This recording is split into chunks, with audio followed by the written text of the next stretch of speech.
భూగర్భ జలాలు దరిపల్లి, సిరికొండ, ఇందల ఈ పరిసర ప్రాంతాల్లో పూర్తిగా అడగంటి చేతికొచ్చిన వరి పొలాలు ఎండిపోతూ ఉన్నాయి. అదే కాకుండా మొన్నటి అకాల వర్షాలతో కూడా ఇదే మండలాల్లో కూడా పెద్ద ఎత్తున నష్టపోవడం జరిగింది. నిజామాబాద్ జిల్లాలో ఇప్పుడు అన్నీ కూడా పాలు దాగి ఎర్రబడుతూ ఉన్నాయి. ఈ ప్రాంతంలో కూడా హార్వెస్టింగ్కు ఇంకొక 15 రోజులు అయితే కోతలకు వచ్చే పరిస్థితి ఉంది.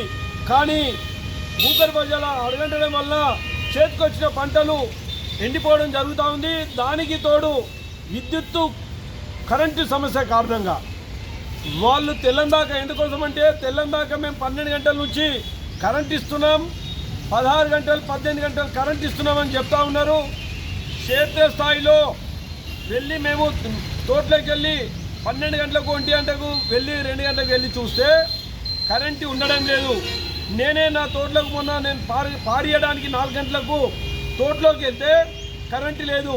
సబ్ స్టేషన్కి వచ్చి సబ్ స్టేషన్లు అడిగితే 5 గంటల 44 నిమిషాలకే కరెంటు ఇప్పుడే ఇస్తున్నామని చెప్పి వారు చెప్పడం జరిగింది. దాన్ని కూడా సంబంధిత అధికారుల దృష్టికి తీసుకురావడం జరిగింది. అయ్యా, ఈ రాష్ట్ర ముఖ్యమంత్రి రేవంత్ రెడ్డి గారు మీరు ఇచ్చినటువంటి హామీ ఏంటి? రైతాంగానికి 24 గంటలు కరెంట్ ఇస్తామని చెప్పడం జరిగింది. అట్లాగే రైతులకు పంట బీమా యోజన కింద కేంద్ర ప్రభుత్వం అన్ని రాష్ట్రాల్లో అమలు చేస్తూ ఉన్నా ఈ రాష్ట్రంలో గత ప్రభుత్వం అమలు చేయలేకపోయింది. మేము అధికారంలోకి వచ్చిన వెంటనే పంట బీమా చేస్తామని చెప్పి ముఖ్యమంత్రి రేవంత్ రెడ్డి గారు చెప్పడం జరిగింది. కానీ తీరా ఈ రోజు వరకు కూడా ఈ రాష్ట్రంలో ఫసల్ బీమా యోజనని కూడా అమలు చేయలేకపోయిండు. మీరే అమలు చేసిన వస్తే రైతు నష్టపోయిన రైతుకు వెంటనే కాంపన్సేషన్ వచ్చే పరిస్థితి ఉండేది. కనుక దయచేసి ఇప్పటికన్నా ఈ రాష్ట్ర ప్రభుత్వము తాము ఇచ్చినటువంటి హామీల ప్రకారము వెంటనే రైతాంగానికి 24 గంటలు కరెంట్ ఇవ్వాలి.